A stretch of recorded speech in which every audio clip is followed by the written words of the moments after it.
In the summer of 1877, a 12-year-old boy was hanged in Deadwood, South Dakota, becoming the youngest person ever executed in the Dakota Territory. His crime? The methodical murder of at least 5 children, carried out with surgical precision in the back room of a butcher shop on Main Street. What made this case truly disturbing wasn't just the age of the killer, but the complete absence of remorse, the clinical curiosity with which he selected his victims, and the chilling confession that revealed a mind utterly devoid of human empathy. The boy had been killing since he was 10 years old, learning anatomy through murder, perfecting his technique with each victim. Before we continue with the story of Thomas Canfield and the horror he brought to America's most lawless town, Before we continue with the story of what became known as the Deadwood child murders, if you're fascinated by dark historical mysteries that blur the line between documented fact and nightmare, make sure to subscribe to our channel and hit that notification bell. And we'd love to know, what state are you listening from? Drop your location in the comments below. Now let's step back to where this horror truly began, in the mud-soaked streets of the most dangerous town in the American West. The Deadwood of 1876 was less a town than a wound carved into the Black Hills, bleeding gold and attracting every variety of desperado, dreamer, and damned soul the frontier could produce. Crammed into a narrow gulch where pine-covered slopes pressed close on either sides, the settlement sprawled in defiance of geography and common sense, a maze of canvas tents, hastily built wooden structures, and mud streets that turned to rivers whenever rain fell. The population swelled from nothing to nearly 5,000 souls in mere months, though souls might be too generous a term for many who found their way there. The discovery of gold in the Black Hills had violated the Fort Laramie Treaty, bringing prospectors onto Lakota land in waves that no treaty or moral consideration could stem. By the time the government reluctantly opened the territory, Deadwood had already established itself as a place where law meant little and survival meant everything. Murder was commonplace enough that the town's first cemetery, Mount Moriah, filled rapidly with wooden markers bearing little more than nicknames or question marks where names should be.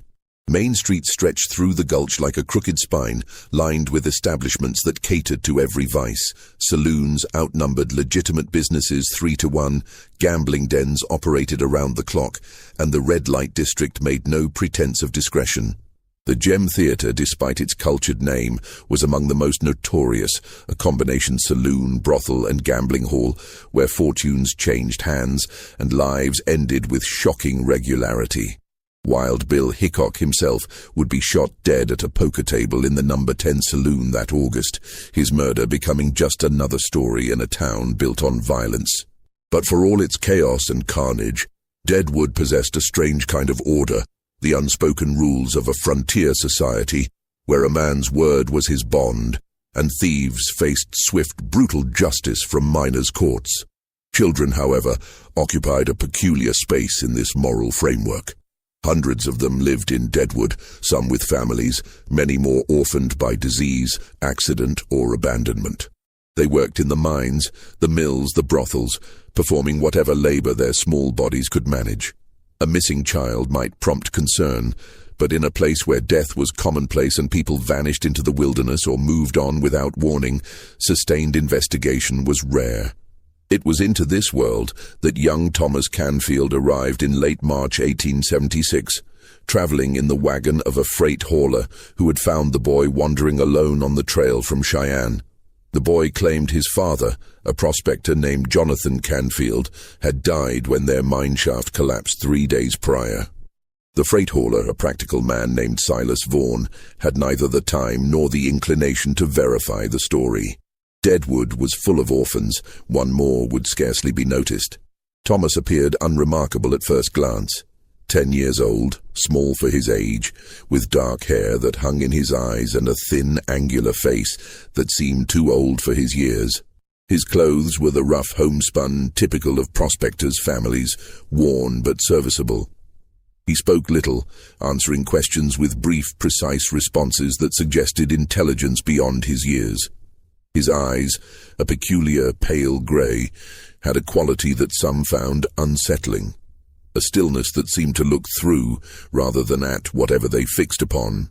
Vaughn deposited the boy at the Deadwood Merchants Association building, a recent addition to the town intended to bring some semblance of civic organization to the chaos. The woman who ran the informal orphan placement service, a severe widow named Constance Pritchard, took one look at Thomas and sighed with the weariness of someone who had processed too many displaced children in too short a time. She added his name to her ledger in handwriting that grew increasingly cramped as the pages filled with names. "Can you work?" she asked, her tone making clear that the only acceptable answer was yes. "I can work," Thomas replied, his voice flat and uninflected. "Any trade skills? Your father teach you anything useful?" "He taught me how things come apart," Thomas said, a strange phrasing that Constance attributed to the boy's grief and shock. "How they fit together inside." She nodded absently, already considering the options. The mines always needed workers, but the boy seemed too small, too frail for that brutal labor. The mills were scarcely better. Then she remembered that Garrett Hollis, who ran the butcher shop on Main Street, had mentioned needing help. His previous assistant had been crushed between two ore wagons the week prior, one of those casual tragedies that Deadwood absorbed without pause. Garrett Hollis was a man of substantial physical presence, broad-shouldered and thick-armed from decades of hefting beef carcasses and wielding cleavers. He had come to Deadwood from Kansas City, drawn not by gold, but by the certainty that thousands of miners would need feeding. His shop occupied a sturdy building halfway down Main Street, built of proper lumber rather than canvas or pine scraps, with a cold room dug deep into the hillside behind where meat could be kept in the cool darkness. When Constance brought Thomas to meet Hollis, the butcher was elbow-deep in the carcass of a pig, separating ribs with practiced efficiency. He looked up at the thin boy with mild interest, noted the steady way the child watched his hands work, and shrugged his acceptance. "Boy's got to earn his keep," Hollis said. "Room in the back, meals twice daily, and $2 a week once he's learned the work. If he can't stomach the blood, he's gone." Thomas stepped closer to the work table, his pale eyes fixed on where Hollis's knife had exposed the architecture of bone and muscle beneath the pig's skin. "I can stomach it," he said quietly. Something in his tone made Hollis glance at him sharply, but the boy's expression remained neutral, almost serene. That night, Thomas slept on a cot in the storage room behind the shop, surrounded by the smell of sawdust and old blood, the sounds of Deadwood's nightlife filtering through the walls. In the darkness, his eyes remained open for a long time, staring at nothing, his breathing slow and even as asleep as though he was wide awake. His mind turned over the day's observations with the methodical precision of someone cataloguing specimens. The way Hollis's knife had parted flesh from bone, the different resistances of muscle and tendon, the careful preservation of certain organs while others were discarded as waste. He had told the truth when he said his father taught him how things came apart. Jonathan Canfield had been a cruel drunk who beat his son with systematic regularity, and Thomas had studied each injury with detached curiosity, noting which blows left lasting marks and which faded quickly, which caused sharp pain and which dull aches. When the mine shaft collapsed, it had done so with Thomas's careful assistance. A few critical support beams weakened over several nights until the inevitable happened. His father's screams had been educational, teaching Thomas about the different sounds pain could produce. Now, surrounded by the tools of Hollis's trade, Thomas felt something that might have been anticipation in another child, though in him it registered as simple recognition of opportunity. Deadwood was a place where things came apart constantly, where the line between life and death was thinner than anywhere he had known. And here, in this shop filled with sharp instruments and dark corners, he would have the chance to learn so much more. The education of Thomas Canfield began in earnest the next morning, when Garrett Hollis showed him how to process a deer carcass that a hunter had brought in before dawn. The butcher worked with the efficiency of long practice, his knife moving in sure strokes that spoke to an intimate knowledge of anatomy. Most folks just hack away, Hollis explained, not looking up from his work. "But if you understand how an animal is put together, you can take it apart clean, waste nothing. See here, this connective tissue. You cut along it, not through it. Follows the natural lines." Thomas watched with absolute focus, his pale eyes tracking every movement of the blade. He asked no questions, but his attention was so complete that Hollis found it almost unnerving. Most boys fidgeted, looked away from the gore, needed time to adjust to the reality of butchering. This child stood motionless except for the slight tilt of his head as he studied each revelation of the knife. Muscle fibers run in directions. Hollis continued, warming to his subject. "You cut against the grain for tender meat, with it for tougher cuts that need long cooking. And the organs, each one has its place, its purpose. Heart here, lungs there, liver tucked up under the ribs. Same design in every creature, just different sizes." "Even in people?" Thomas asked, his tone merely curious. Hollis paused, his knife hovering over the carcass. "I suppose so," he said slowly, "though that's not knowledge I've had occasion to use." Something in the boy's question unsettled him, though he could not articulate why. He pushed the feeling aside and returned to his demonstration. Over the following weeks, Thomas proved an exceptionally quick study. His small hands soon learned to wield the knives with surprising precision, and he showed no squeamishness about any aspect of the work. If anything, he seemed to gravitate toward the more complex tasks, the ones that required careful dissection and an understanding of internal structures.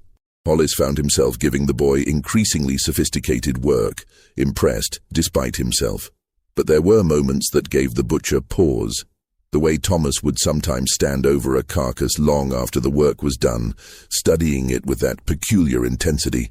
The questions he asked, always phrased neutrally but carrying implications that made Hollis uncomfortable. How long did different organs take to stop functioning? What happened when major blood vessels were severed? Could you tell from examining remains how long ago death had occurred? Morbid curiosity, Hollis told himself, attributing it to the boy's recent loss. The child had watched his father die, after all. Such experiences marked a young mind. What Hollis did not know was that his shop had a secret visitor in the darkest hours of night. Deadwood's underworld included men who killed for money, for insult, or for pleasure, and occasionally these men needed to dispose of evidence. Garrett Hollis, whatever his public morality, was known among certain circles as someone who would accept a wrapped bundle in the dead of night, ask no questions, and ensure that what went into his cold room emerged as unidentifiable scraps that could be scattered or buried without suspicion. Thomas discovered this trade by accident one night in late April when voices outside the shop woke him. Through a gap in the storage room wall, he watched as Hollis accepted a canvas-wrapped burden from two men whose faces were hidden by hat brims. Money changed hands, and after the men left, Hollis carried the bundle to the cold room. The butcher's face, illuminated briefly by lamplight, showed neither disgust nor pleasure, merely the resigned acceptance of a man conducting a business transaction. The next morning, Hollis seemed more tense than usual, and he sent Thomas on a series of errands that kept the boy away from the shop until afternoon. When Thomas returned, he noticed that certain tools had been cleaned with unusual thoroughness, and the cold room had been locked, something Hollis rarely bothered with during business hours. Thomas said nothing, filed the observation away, and continued his work. But that night, when the shop was closed and Hollis had gone to the Gem Theater for his evening whiskey, Thomas picked the cold room lock with a piece of bent wire, a skill learned from watching the town's less reputable residents work. Inside, among the hanging sides of beef and pork, he found what remained of the previous night's delivery. Hollis had already begun the process of reduction, and what Thomas saw confirmed his suspicions.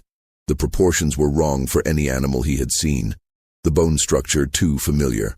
He studied the partial remains with clinical interest, noting the cut marks, the methodical way Hollis had approached the task, the efficiency of the work. This discovery did not horrify Thomas. Instead, it illuminated possibilities he had been considering in abstract terms. If Hollis could dispose of human remains this way, processing them into anonymity, then the method itself was proven. The butcher had demonstrated that in Deadwood's chaos, a body could simply cease to exist, transformed into scraps that drew no attention. The next day, Thomas worked beside Hollis with renewed focus, absorbing every detail of the butcher's technique. He noted where Hollis made his primary cuts, which tools worked best for different tissues, how to work quickly without leaving obvious marks. Hollis, pleased by what he interpreted as the boy's growing dedication to the trade, began to trust him with more complex work. "You've got a natural talent for this," Hollis remarked one afternoon as Thomas efficiently broke down a lamb carcass. "Steady hands, good eye for the anatomy. You could make a real living at this trade." Thomas nodded, without looking up from his work, his knife moving with practiced precision along a line of fascia. "I want to understand how everything works," he said, "how it all fits together." "Well, you're learning that sure enough," Hollis replied, missing the broader implication of the boy's words. By early June, Thomas had achieved a level of skill that would have been remarkable in an apprentice twice his age. More importantly, he had gained Hollis's trust and a deep understanding of the shop's rhythms, its blind spots, the times when he could work undisturbed. He had access to professional tools, a soundproof cold room, and the knowledge that at least some irregular activities in the shop would go unreported by his employer. All he lacked was a subject for his studies, but Deadwood would provide that soon enough. The town was full of children whose absence would scarcely be noted, whose deaths could be attributed to any number of common tragedies. Thomas simply had to be patient and watch for opportunity. It came on a Friday evening in mid-June, when a boy Thomas had seen around town approached the shop just as Thomas was closing up. His name was Samuel, though everyone called him Sam, a scrappy 12-year-old who survived by running errands and doing odd jobs. He was asking after Hollis, hoping to earn a few coins by helping to clean the shop. "Mr. Hollis is at the gem," Thomas said, which was true. "Won't be back for hours. He gets into the cards, sometimes stays all night." Sam's face fell. He had been counting on that money. Thomas could see it in his expression, the desperation that came from needing to eat and having no certainty of the next meal. "I could use help, though," Thomas offered, his voice carefully neutral. "Moving some heavy things in the cold room. I can pay you $1 from the shop funds. Mr. Hollis won't mind." $1 was generous, far more than Sam would earn for simple cleaning work. The older boy hesitated, perhaps sensing something off in the offer, but hunger and poverty made compelling arguments. He nodded acceptance. Thomas led him through the shop toward the cold room, maintaining casual conversation about nothing in particular. The building was quiet, isolated by the noise of Deadwood's nightlife. Inside the cold room, meat hung from hooks in the shadows, the temperature noticeably lower than the summer evening outside. "What needs moving?" Sam asked, looking around at the hanging carcasses. Thomas had already positioned his tools, the same knives he used for his daily work, cleaned and laid out with the care he had learned from Hollis. "I need to show you something first," he said, and his hand moved with the speed of long practice. The details of what followed are unnecessary to recount, but it is worth noting that Thomas approached the task with the same methodical precision he brought to his butchering work. He made observations, tested theories he had developed, and discovered that his studies had prepared him well. The sounds Sam made were similar to those Thomas remembered from his father, though different in pitch and duration. The progression from struggle to stillness followed a pattern Thomas found informative. When it was over, Thomas stood in the cold room surrounded by his work, feeling neither remorse nor satisfaction, only the cool sense of having completed a successful experiment. His clothes were marked, but he had others, and he knew how to clean tools properly. The disposal would follow Hollis's proven methods, adapted slightly for the fact that Thomas needed to work in stages, his strength not yet equal to processing an entire body in one session. Over the next 3 nights, working only when Hollis was certainly absent, Thomas reduced Sam's remains to anonymous components. Some went into the waste pit behind the shop, mixed with animal offal. Some he buried in separate locations around Deadwood, shallow graves unlikely ever to be connected. The few pieces that might be identifiable went into the cold room, hidden among the legitimate inventory where Hollis, even if he stumbled upon them, would likely attribute them to his own nocturnal business and think no more about it. Sam's disappearance caused barely a ripple. A few people asked after him, but in a town where people came and went without warning, where boys ran off to try their luck in other camps, his absence was simply noted and forgotten. Thomas returned to his normal routine, working beside Hollis, learning more with each day, and waiting for the next opportunity. The summer of 1876 unfolded in Deadwood with the characteristic violence and chaos that defined the town's brief history. Wild Bill Hickok's murder in August brought temporary notoriety, drawing even more fortune-seekers and troublemakers to the already overcrowded Gulch.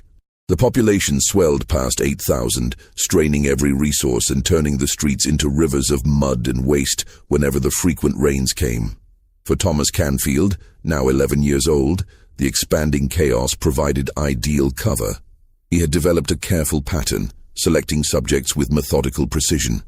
Never children who had families actively looking for them, never those whose disappearance would prompt sustained investigation. Instead, he focused on the truly invisible. Orphans with no connections, children who survived on the margins, those whom Deadwood had already half forgotten while they still lived. His second subject came in late July, a girl of about 9 named Margaret, who slept in the alley behind the Chinese laundry.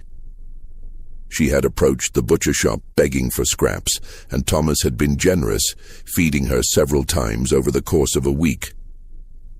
He learned her patterns, confirmed she had no one who would miss her, and then one evening invited her to the cold room where he claimed to have stored food specifically for her. This time Thomas was more prepared, more efficient. The process went smoothly, and he discovered that his previous experience had taught him valuable lessons about technique and timing. The disposal followed the proven pattern, and Margaret simply ceased to exist, another ghost in a town already thick with them. But Thomas's activities, careful as they were, could not remain entirely without notice. Garrett Hollis began to observe subtle changes in his young apprentice that accumulated into a vague unease. The boy's competence had grown to the point where he sometimes corrected Hollis's own technique, pointing out more efficient methods of breaking down carcasses. His questions, while ostensibly about butchering, occasionally veered into territory that seemed divorced from the trade. "How long does blood stay liquid after the heart stops?" Thomas asked one day, his tone clinically curious. Hollis paused in his work. "Depends on temperature, I suppose." "Why do you ask?" "Just trying to understand the processes," Thomas replied, returning his attention to the beef he was sectioning. "So I can work better." There were other small things. Tools moved from where Hollis left them, finding their way into Thomas's preferred arrangements. The cold room showed signs of use during hours when the shop was closed, though nothing was missing and no damage was done. Hollis sometimes caught Thomas staring at customers with an intensity that seemed to look past their surface, as if cataloging something Hollis could not perceive. The butcher told himself he was imagining things, that the boy was simply dedicated to learning the trade. But some nights, drinking whiskey in the Gem Theatre, Hollis found himself wondering about the timing of certain disappearances, children who had been seen near his shop before they vanished. He never quite allowed these thoughts to form into concrete suspicion, always finding reasons to dismiss them.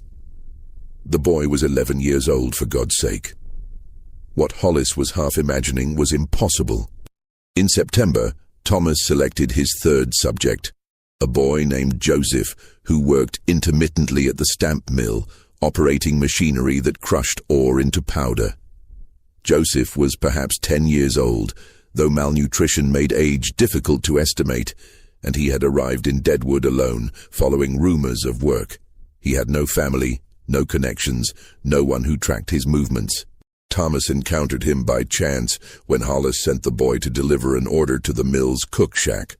Joseph was nursing a hand injured by the machinery, the fingers crushed badly enough that infection seemed likely. In that moment, Thomas saw not suffering but opportunity. An injured child, possibly dying anyway, whose disappearance could be attributed to any number of causes. Over the next week, Thomas befriended Joseph with calculated generosity, sharing food and expressing concern about the injured hand. When infection did indeed set in, Thomas offered to help, claiming knowledge of medical treatment from his late father. He brought Joseph to the shop after hours, promising to clean and dress the wound properly. Joseph's fate followed the pattern Thomas had established, though this time he paid particular attention to the injured hand, studying how the infection had progressed, how the damaged tissue differed from healthy flesh. The disposal was efficient, perfected through practice, and Joseph joined the others in disappearing completely from Deadwood's record. But something was changing in the town's consciousness, a slow accumulation of unease that had not yet crystallized into active concern. 3 children vanishing over 4 months might have passed without comment in Deadwood's early days, but the community was beginning to stabilize, to develop a memory and a conscience. Constance Pritchard, who kept the informal orphan records, noted the disappearances in her ledger and felt a growing disquiet she could not quite justify. She mentioned it one afternoon to Hollis when he came to deliver meat to the association building. 3 children gone since summer, she said, her tone troubled. Sam Ridley, Margaret Chen, Joseph Tibbs, all within 4 months. Hollis shifted uncomfortably. Children leave Deadwood all the time. Head to other camps, get taken in by travelers. It's the nature of this place. Perhaps, Constance replied, but her expression suggested she found the explanation inadequate. Still, it troubles me. They were all so young, so vulnerable. That evening, Hollis watched Thomas work with unusual attention, looking for he knew not what. The boy was preparing a pig for the next day's sales, his movements practiced and efficient.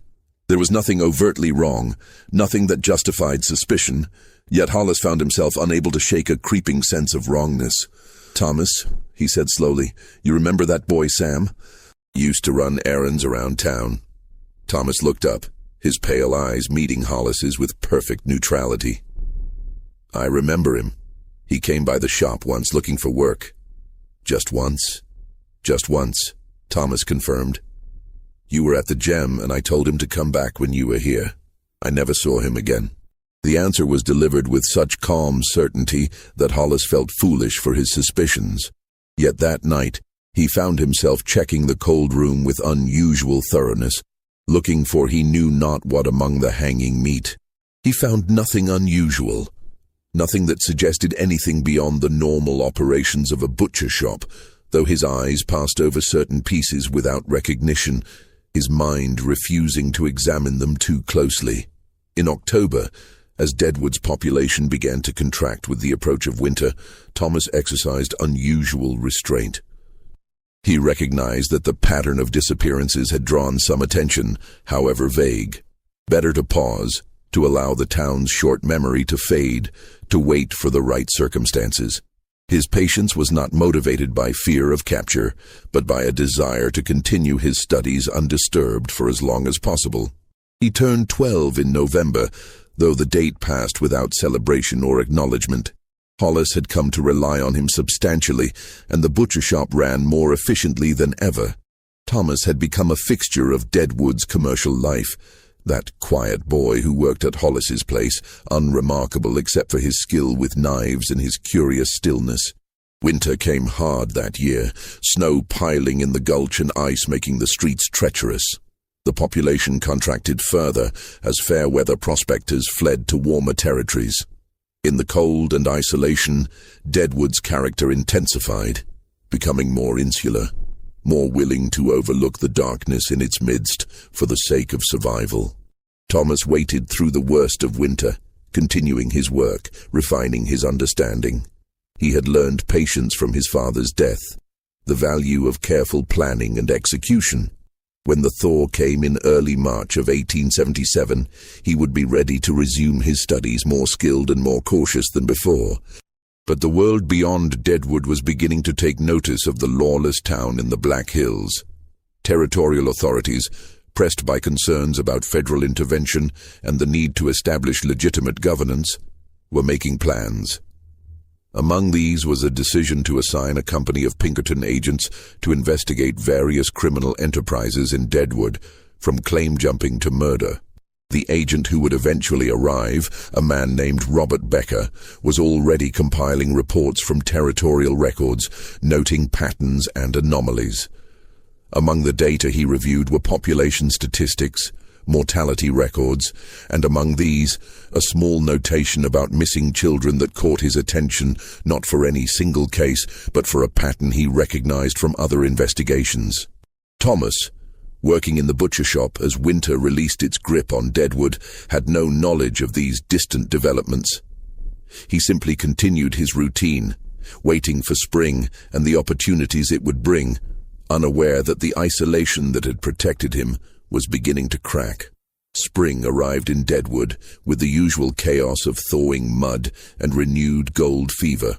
The population surged again as prospectors returned from winter camps, and the town's criminal element emerged from hibernation with renewed vigor. For Thomas Canfield, now 12 and working with the proficiency of a journeyman butcher, the warming weather meant the return of the transient population that provided his preferred subjects. In April of 1877, he identified his fourth opportunity. A boy called Daniel, perhaps 9 years old, who had arrived with a group of prospectors from Wyoming. The men had brought him along as camp help, but within 2 weeks they abandoned him, heading into the hills without bothering to ensure the child had any means of survival. Daniel survived by scavenging and begging, sleeping wherever he could find shelter.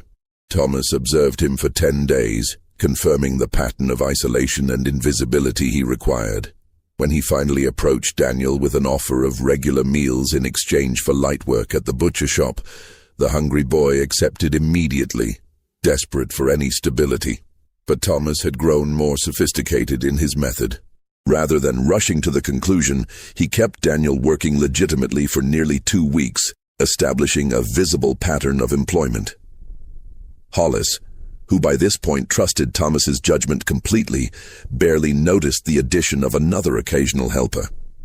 The boy swept floors, hauled water, ran small errands, becoming a familiar sight around the shop. This patience served Thomas well. When Daniel did disappear, taken to the cold room late one evening, when Hollis was deeply involved in a poker game at the Gem, the pattern of employment provided an alternative explanation. The boy had been working, had earned some money, must have decided to move on to another camp. It was the natural rhythm of Deadwood life. Thomas's technique had evolved with practice. He worked with increased efficiency, his understanding of anatomy now deeply refined. The disposal followed the perfected pattern, though he introduced a new element, scattering remains across a wider geographic area, using his knowledge of Deadwood's layout and the surrounding wilderness to ensure no concentration of evidence. What Thomas did not know was that Robert Becker had arrived in Deadwood 3 days before Daniel's disappearance. Becker was not what one might expect of a Pinkerton agent. At 42, he was slight of build, with a scholar's stoop and wire-rimmed spectacles that gave him the appearance of a clerk rather than an investigator. This appearance was precisely what made him effective.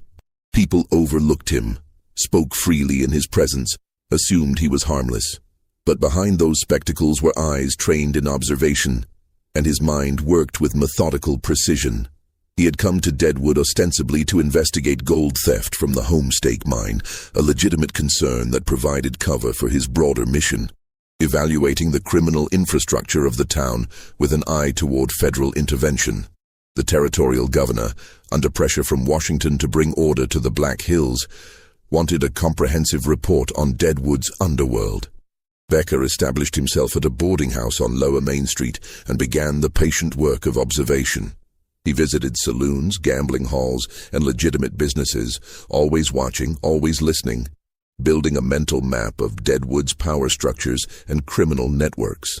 In this process, he encountered Garrett Hollis's name in connection with whispered rumors about disposal services for certain of the town's more problematic deaths. Intrigued, Becker began watching the butcher shop with particular interest. He noted the comings and goings, the deliveries and customers, the rhythms of the business, and he took note of the boy who worked there, the thin 12-year-old with unsettling pale eyes who moved with unusual precision and purpose. It was a week after Daniel's disappearance that Becker first spoke with Constance Pritchard. He presented himself as a territorial census agent, interested in population movements and demographics. Constance, eager to discuss her concerns with someone who might have authority to address them, spoke freely about the orphan population and her growing unease about the disappearances. 5 children in 11 months, she said, consulting her ledger. Sam Ridley, Margaret Chen, Joseph Tibbs, Daniel Wright. And now I hear that the Fletcher girl hasn't been seen in 3 days. In the early days, such things were common. But we've developed enough stability that it troubles me. Becker listened with careful attention, his mind already working on the pattern. All orphans, all without families. Yes, Constance confirmed. The ones no one truly watches, no one claims. It's as if someone knows precisely which children will be missed least, or someone who encounters children regularly, who would know their circumstances. Becker mused, more to himself than to her. Over the next 2 weeks, Becker investigated the 5 disappearances Constance had identified. He interviewed people who had known the children, traced their last known movements, and assembled a timeline. What emerged was suggestive rather than conclusive. But 3 of the 5 children had last been seen near or asking after the butcher shop on Main Street. Becker began watching the shop more closely. He observed Hollis, whose activities suggested involvement in Deadwood's criminal disposal network, but nothing that pointed to the children. But the boy, Thomas, drew Becker's increasing attention. There was something in the way he moved, the way he observed others, a quality of watching that Becker recognized from his years of investigation. The boy was studying people, cataloging them, and that suggested a mind far more calculating than his age would suggest. One afternoon, Becker entered the shop as a customer, purchasing a modest amount of beef. Hollis served him with professional efficiency, but Becker's attention was on Thomas, who was cleaning knives at a side table.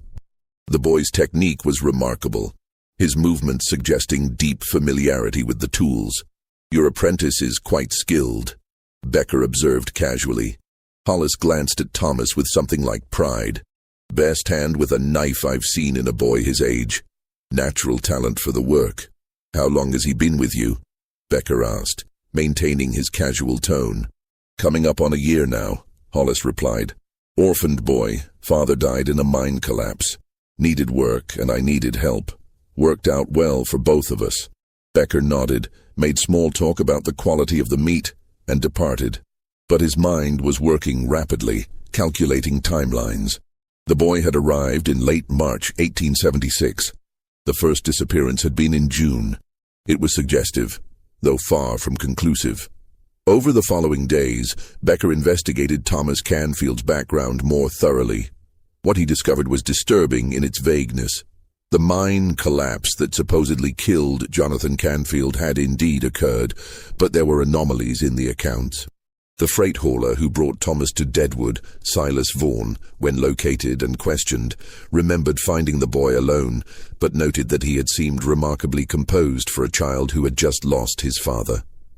No body had ever been recovered from the collapse, which was attributed to the instability of the shaft.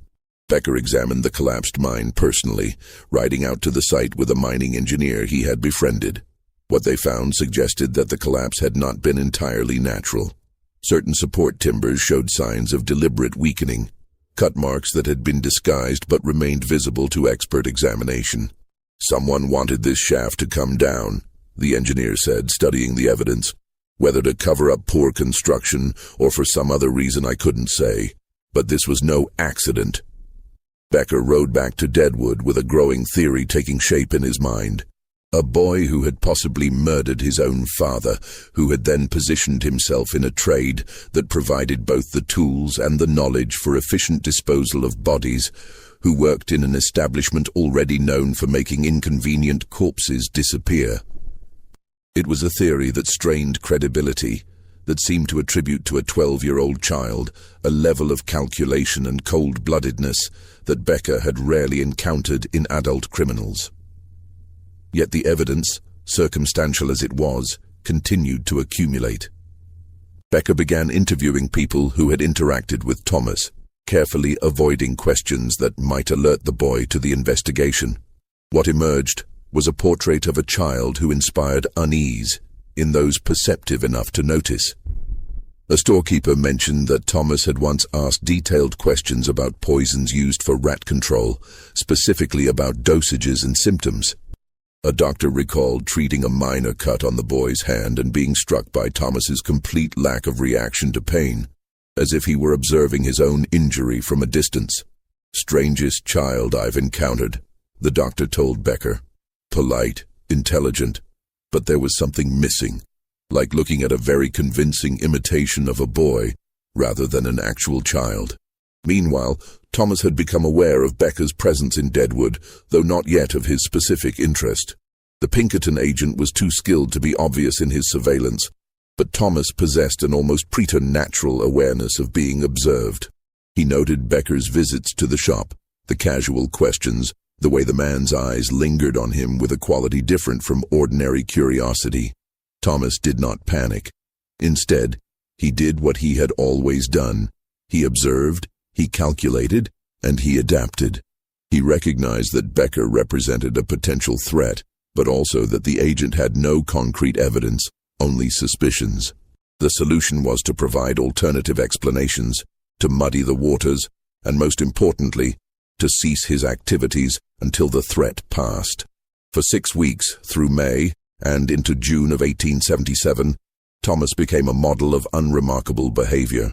He worked diligently at the butcher shop, interacted normally with customers, and made no attempts to select new subjects. He was patient, understanding that Becker's investigation would eventually reach a dead end without fresh evidence. But Becker was equally patient, and he was looking in a direction Thomas had not anticipated. Rather than focusing solely on proving Thomas's guilt, Becker began investigating the butcher shop's nocturnal activities more broadly. He stationed himself in a boarding house across from the shop, watching through the nights, noting the occasional late visitors, the wrapped bundles that changed hands in darkness. On a moonless night in mid-June, Becker observed one such transaction. 2 men arrived with a canvas-wrapped burden of unmistakable human proportions. Money changed hands with Garrett Hollis, and the bundle was taken to the cold room.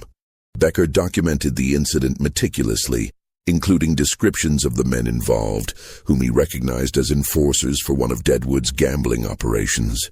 The next morning, Becker obtained a warrant from Deadwood's newly appointed territorial magistrate, a federal appointee named Harrison Engel, who had arrived with a mandate to establish legitimate law.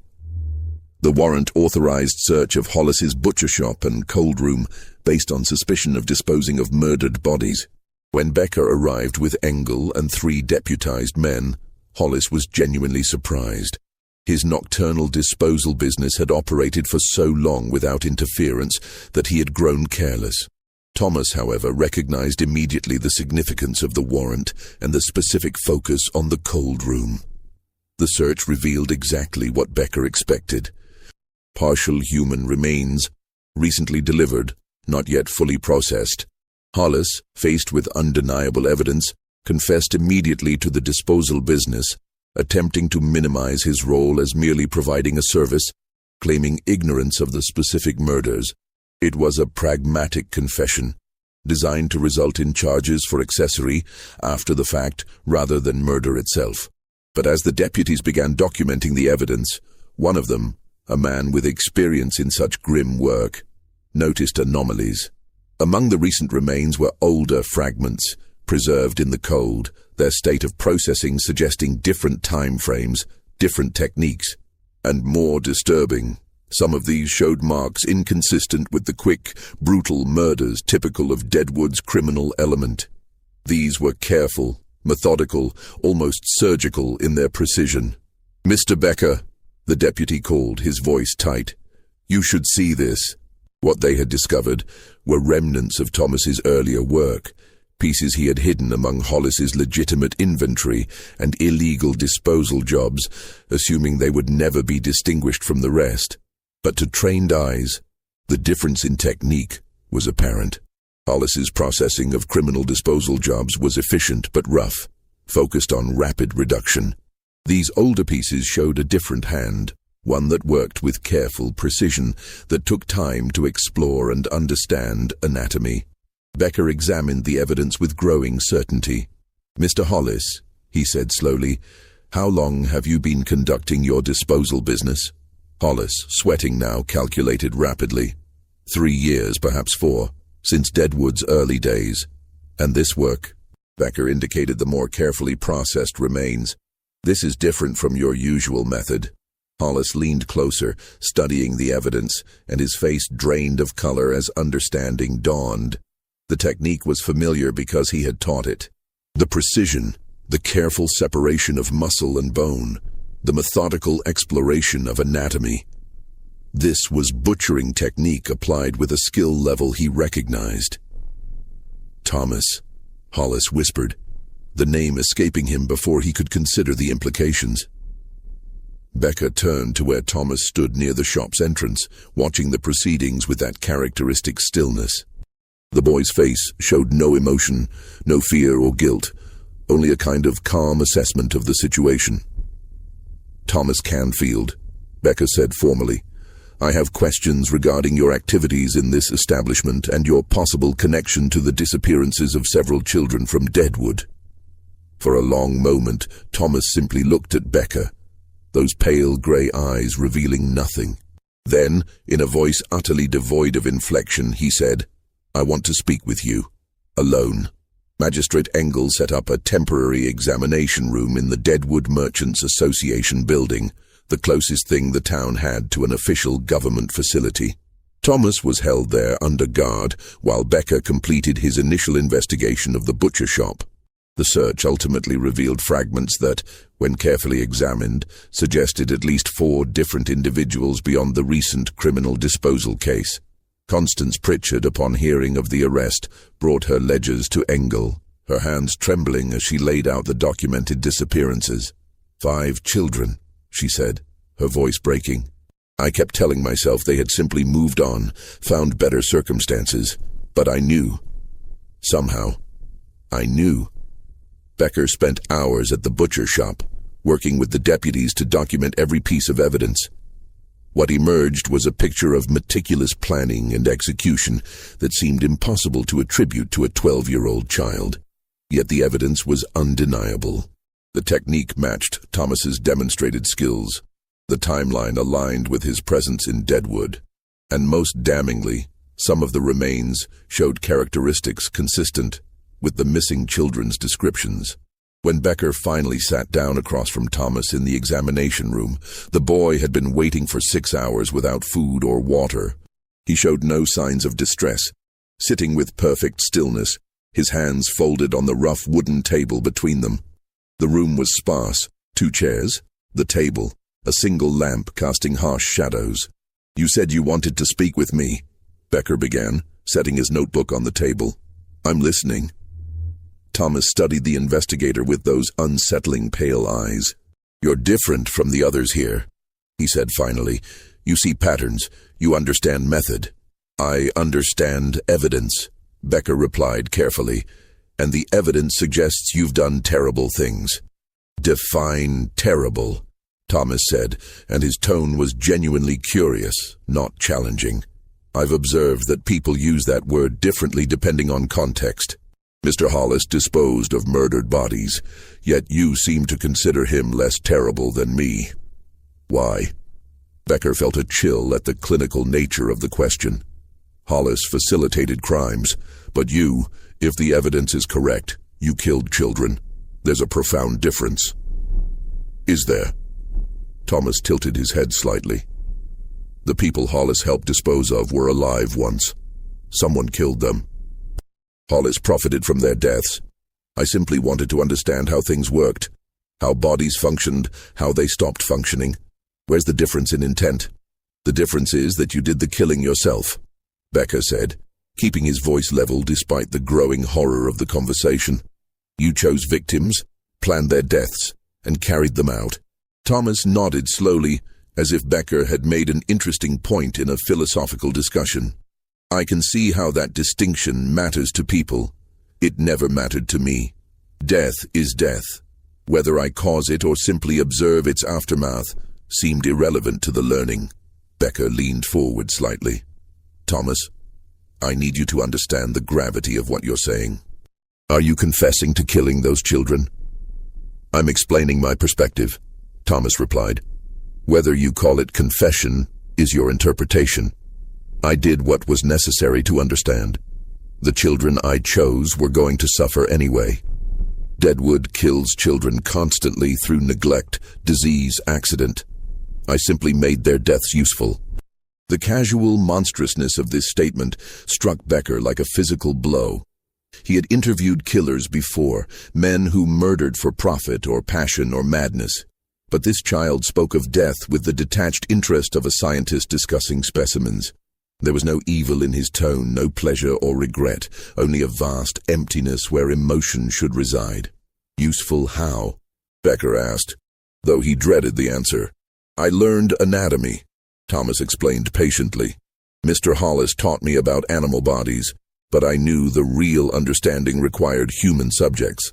I learned which cuts were most efficient, how different tissues responded to different tools, how long various processes took. Each subject taught me something new. Becker's hand moved across his notebook mechanically, recording the words that would damn this child before any court. And your father, Jonathan Canfield, was he also a subject for your learning? Something flickered in Thomas's eyes, the first hint of emotion Becker had seen. My father was necessary, the boy said, his voice dropping slightly.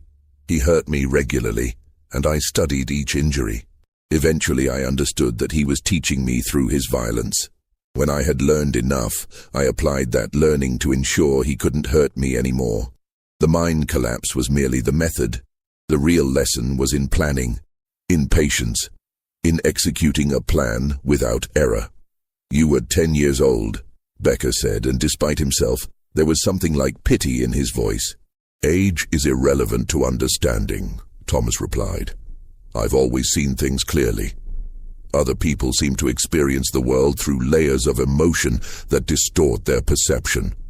I see what is actually there. It's not a choice. It's simply how I am. Becker sat back, studying the boy before him. In his years with the Pinkerton Agency, he had developed a sense for when criminals were performing, creating personas to manipulate their interrogators. But Thomas displayed none of that artifice.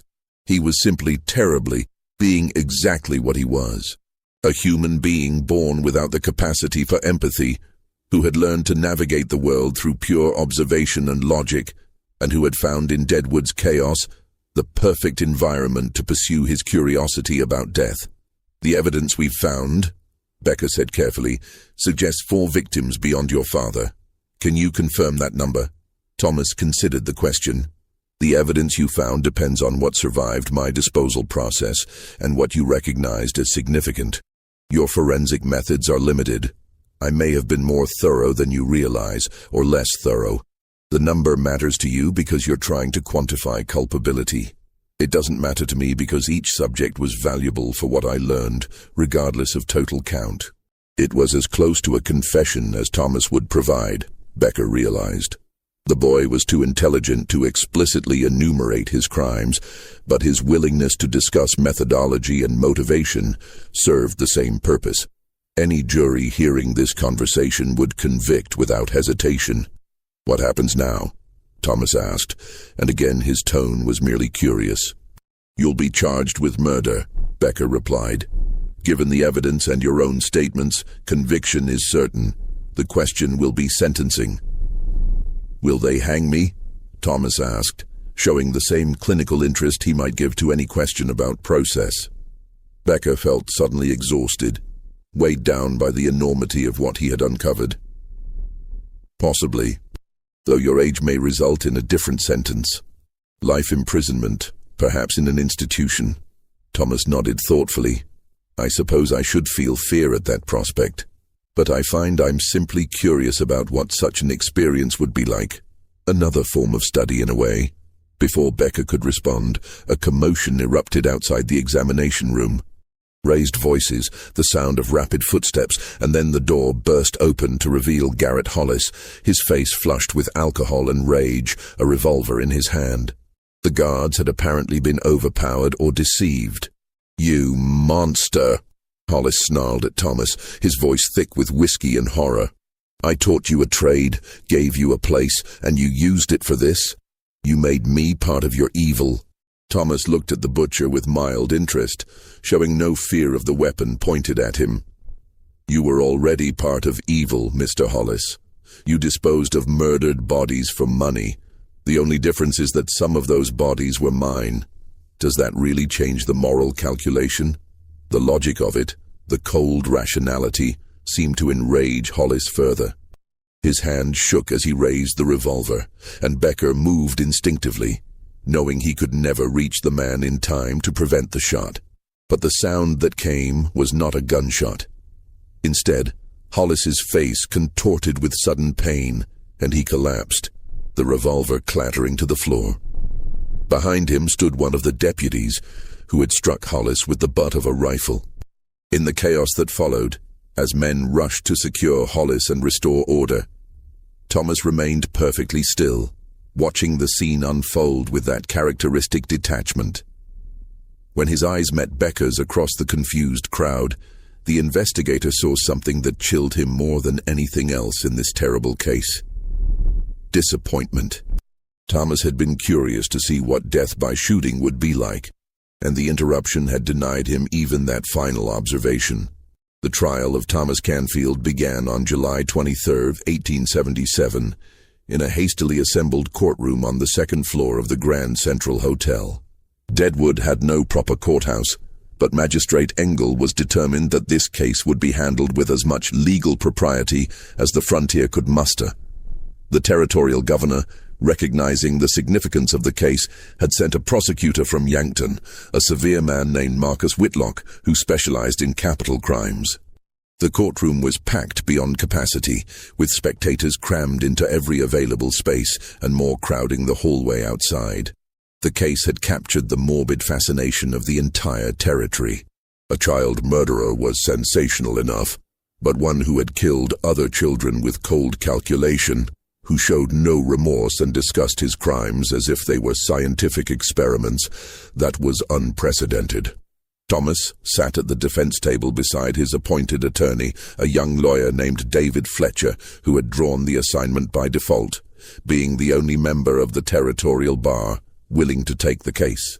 Fletcher had spent the previous weeks in a state of growing despair, realizing that his client had no interest in mounting a defense, and seemed to view the trial as merely another interesting experience to observe. The prosecution's case was methodical and devastating. Becker took the stand and laid out the evidence piece by piece. The timeline of disappearances, the remains found in the butcher shop, the forensic analysis that linked those remains to the missing children, and most damningly, Thomas's own statements during the interrogation. The courtroom listened in horrified silence as Becker recounted the boy's clinical discussion of his crimes, his complete lack of emotional response, his treatment of murdered children as subjects for anatomical study. Constance Pritchard testified through tears, describing each missing child, their circumstances, their vulnerability. "They were the forgotten ones," she said, her voice breaking. "The children no one claimed, no one protected, and he knew it. He selected them because no one would raise the alarm." The forensic evidence was presented with meticulous detail. A doctor from Denver, brought in specifically for his expertise in post-mortem examination, testified that the remains showed characteristics consistent with the missing children's known features. More disturbing was his analysis of the manner of death, which suggested careful study rather than quick killing. "These children were not simply murdered," he testified. "They were dissected, examined. The cuts show knowledge of anatomy, precision that increased with each victim. This was someone learning, practicing, perfecting technique." Garrett Hollis, facing his own charges as an accessory, testified in exchange for a reduced sentence. His testimony focused on Thomas's unusual interest in anatomical detail, the questions that had seemed odd at the time, but now revealed sinister purpose. "He was always watching, always studying," Hollis said, his voice hollow. "I thought he was just dedicated to learning the trade. I never imagined." The defense Fletcher mounted was necessarily limited. He could not dispute the evidence, could not claim innocence. Instead, he argued for mitigation based on Thomas's age and what he termed a profound mental deficiency that prevented the defendant from understanding the moral weight of his actions. "This is not a case of evil," Fletcher argued in his closing statement, though his voice lacked conviction. "This is a case of a child born without the capacity for normal human emotion, who acted on curiosity without the moral framework that guides us all. He is more to be pitied than condemned." But it was Thomas himself who undermined even this limited defense. Against Fletcher's desperate advice, the boy insisted on testifying, and Magistrate Engel, sensing that justice required the defendant be heard, allowed it. Thomas took the stand with the same calm he had shown throughout the proceedings. Whitlock's cross-examination was brief, almost gentle, recognizing that the defendant would condemn himself more effectively than any prosecutorial attack. "Thomas," Whitlock began, "do you understand that the children you killed experienced fear and pain?" "I understand that they exhibited physical responses consistent with those states," Thomas replied in his flat, precise voice. "Whether their subjective experience matched what others call fear and pain, I cannot say with certainty. I can only observe external manifestations." "Did their suffering matter to you?" Thomas considered the question carefully. "Matter suggests an emotional weighting that I don't experience. Their responses were informative. Beyond that, the question of mattering doesn't apply to how I process information. Do you feel any remorse for what you've done? Remorse for—" "I understand that remorse is an emotional response to perceived wrongdoing," Thomas said. "I don't experience such responses. I can recognize that my actions violated social and legal norms. But that recognition is intellectual, not emotional. If you're asking whether I wish I hadn't done it, the answer is no. The knowledge I gained was valuable to me." The courtroom erupted in gasps and angry murmurs. Engel gavelled for order, but the damage was done.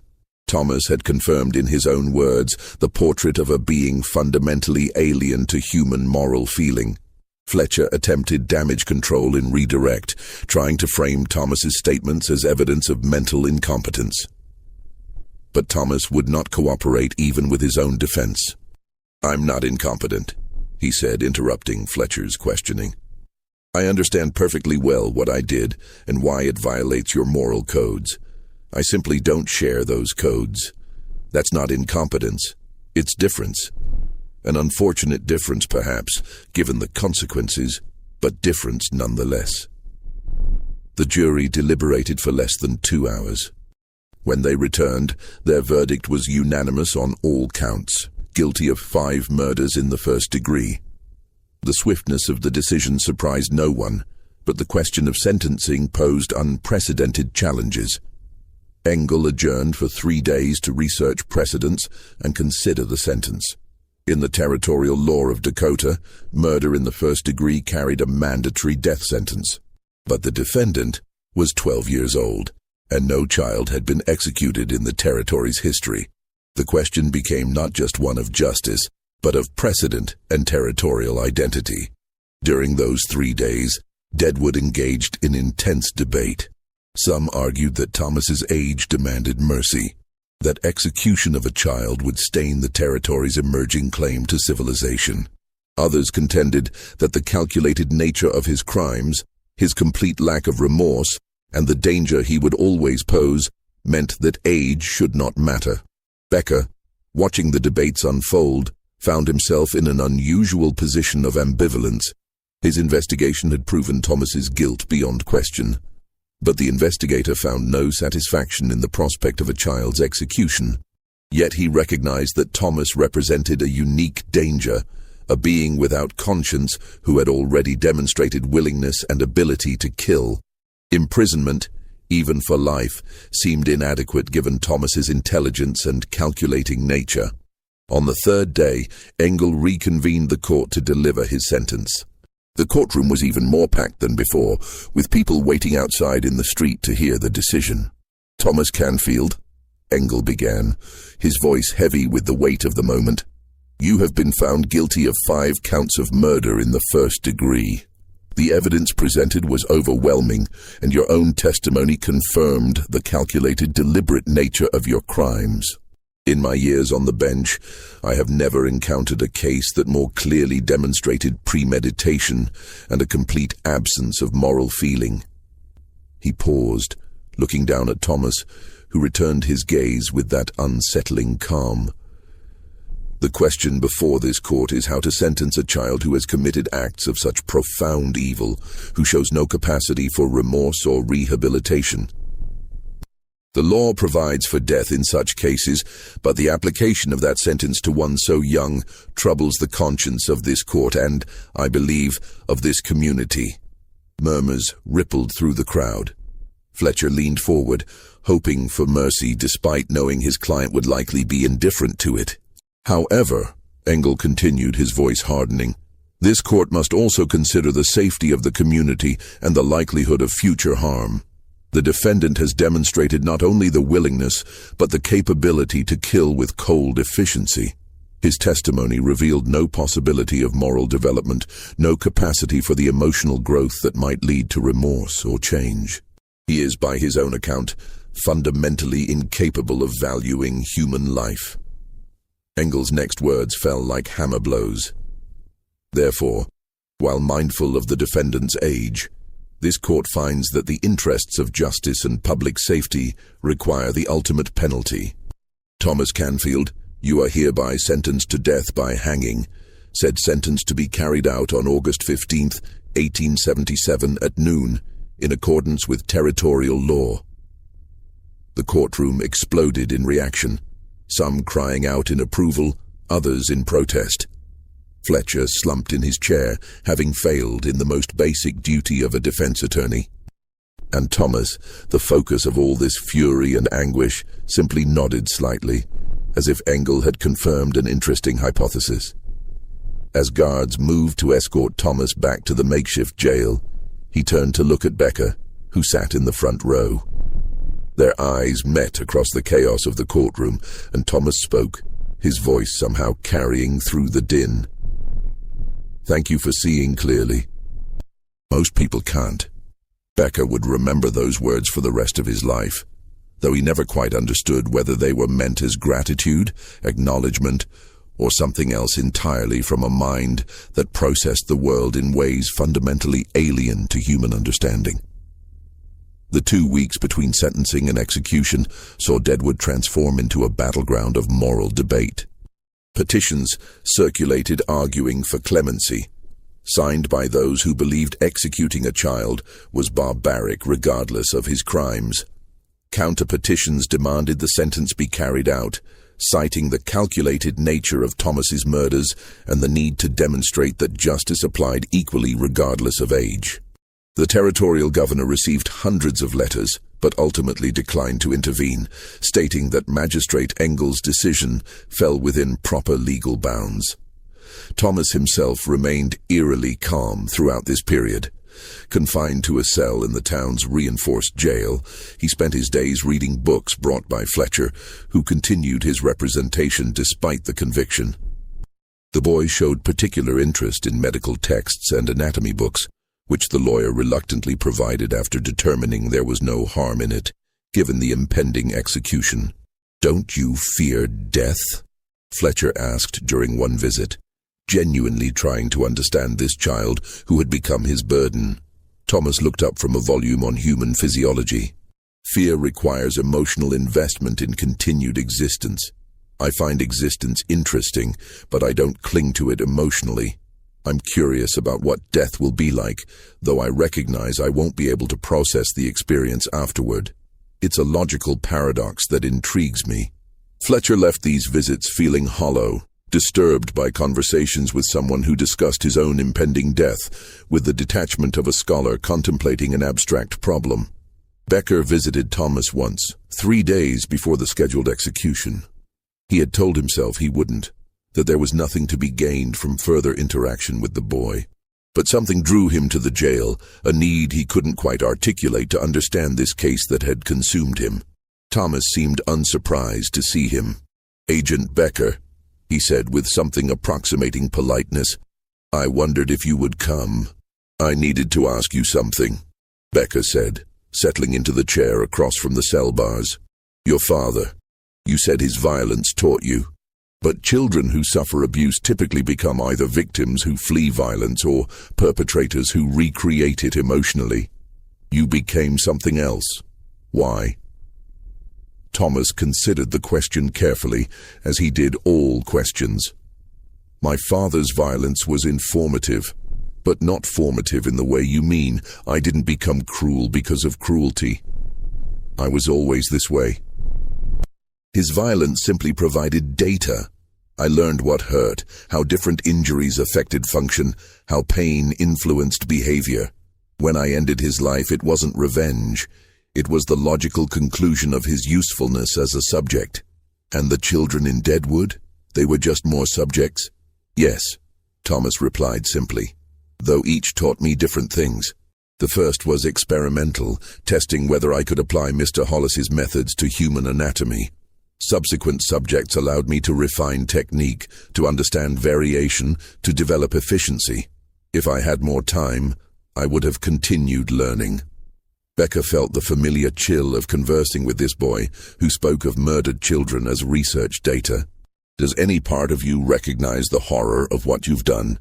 "I recognize that others are horrified," Thomas said. "I understand intellectually why society condemns these actions. But recognition and feeling are different things. You might as well ask if I recognize the color red while being colorblind. I can understand the concept without experiencing the perception." "What do you think will happen after you die?" Becker asked, surprising himself with the question. Thomas tilted his head thoughtfully. "I suspect nothing. Consciousness seems to be a function of brain activity, and death ends that. Though I admit the possibility of being wrong intrigues me. If some form of consciousness persists, it would suggest I misunderstood fundamental aspects of existence. Either way, I'll have an answer soon." Becker left the jail feeling a profound sadness that had nothing to do with pity for Thomas, and everything to do with the randomness of human nature, that a being could be born so fundamentally disconnected from the emotional architecture that made humans social creatures. Thomas wasn't evil in any traditional sense. He was simply absent of the capacity for moral feeling, a biological accident that had resulted in death for 5 children and would result in death for the child himself. August 15, 1877, dawned clear and hot over Deadwood. A scaffold had been erected in the open space near the town's center, built with grim efficiency by carpenters who worked in silence, uncomfortable with their task. By mid-morning, a crowd had gathered, hundreds of people drawn by morbid curiosity, moral outrage, or simple desire to witness a historic moment. The first legal execution in Deadwood's history would also be the execution of a child, a fact that sat uneasily even with those who believed justice demanded it. Thomas was led from the jail at 11:30, his hands bound but his demeanor unchanged. He wore clean clothes provided by the court, and his dark hair had been neatly trimmed. He looked even younger than his 12 years, small and thin against the bulk of the guards who escorted him. The crowd's reaction was mixed. Some called out in anger, demanding justice for the murdered children. Others wept, overcome by the sight of a child walking to his execution. Most simply watched in silence, struggling with the collision of justice and mercy, law and compassion. Magistrate Engel stood near the scaffold, his face drawn. Beside him was a minister who had visited Thomas repeatedly, trying to provide spiritual comfort and receiving only polite indifference in return. The hangman was a professional brought from Cheyenne specifically for this task, a man experienced enough to ensure a quick death. Thomas climbed the scaffold steps without hesitation, his pale eyes scanning the crowd with clinical interest. When offered a chance to speak final words, he surprised everyone by accepting. His voice, though young, carried clearly in the hushed stillness. "I understand why you're doing this," he said, his tone conversational. "Society requires shared moral codes to function, and I violated those codes. My inability to feel as you feel doesn't exempt me from consequences. That's logical." He paused, seeming to consider his next words carefully. "I'm curious whether any of you have wondered if there are others like me, people born without your emotional framework, who have simply learned to hide it better than I did. It's statistically probable, given population size. Something to think about." The implications of this statement rippled through the crowd like a dark wave. The idea that other children, other people, might be moving among them with Thomas's same empty core, simply better at mimicking normal human feeling, was deeply disturbing. As the noose was placed around his neck, Thomas showed his first visible sign of emotion, though whether it was fear or simply intense curiosity was impossible to determine. His breathing quickened slightly, and his eyes widened, taking in every detail of his final moments with the same focused attention he had brought to everything. The hangman checked the knot, the minister said a final prayer that Thomas ignored, and Engel gave the signal. The trap dropped, and Thomas Canfield's brief, terrible life ended with the sharp crack of a breaking neck. The crowd stood in stunned silence for a long moment before slowly dispersing, each person left to wrestle with their own feelings about what justice had required and what civilization had lost. In the days that followed, Deadwood tried to return to normal, but the case left a lasting mark. Constance Pritchard intensified her efforts to protect orphaned children, establishing formal systems to track their welfare.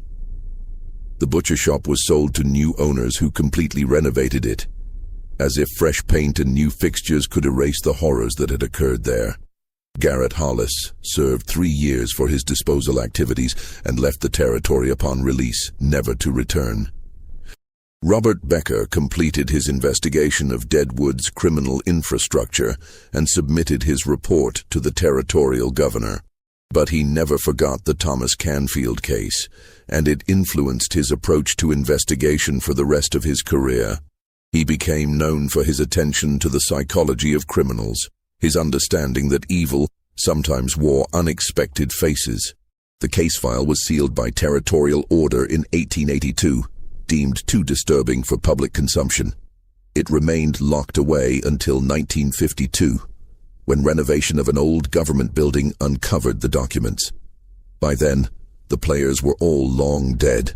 Deadwood had transformed from lawless mining camp to small legitimate town, and the case existed only as a dark footnote in frontier history. But the questions Thomas raised in his final statement lingered.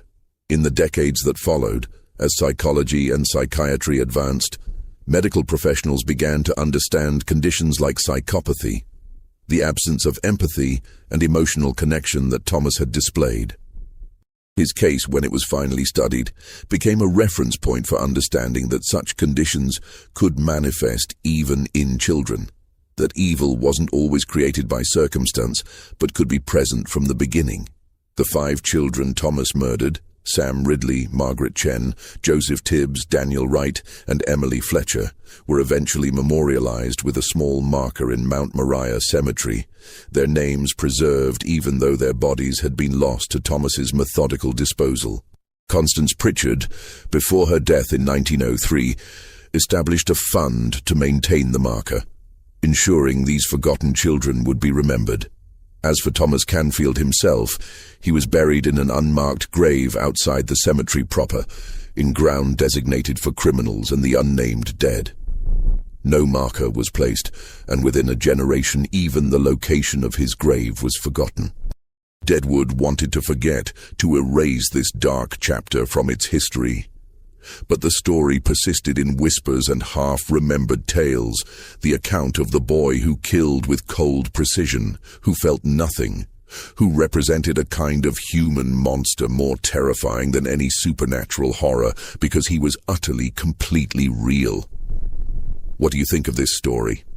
Do you believe everything was revealed? Does Thomas's suggestion about others like him hiding in plain sight disturb you as much as it disturbed those who heard it in 1877? Leave your thoughts in the comments below. If you found this historical mystery as chilling as we did, make sure to subscribe to our channel and hit that notification bell so you never miss our deep dives into the darkest corners of American history. Share this video with someone who appreciates true crime and historical mysteries, and let us know what case you'd like us to investigate next. Until then, remember that the most terrifying monsters are often the ones that look most human.